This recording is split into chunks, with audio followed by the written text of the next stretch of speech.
बाबा जो हैं शुरुआती दिनों में जंगलों में वास किया करते थे। और जंगलों में वास के बाद चाहे वो बबूल का पेड़ हो गया या फिर अलग अलग जो पेड़ थे पुराने पुराने, उसके नीचे बैठा करते थे।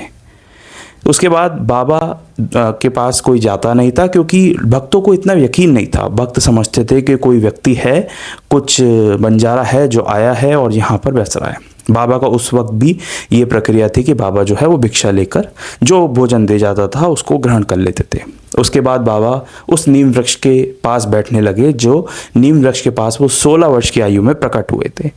उसके बाद बाबा ने धीरे धीरे कर कर वहाँ बैठना शुरू किया और फिर उसके बाद द्वारका माई जो है वो बाबा का स्थान बन गया।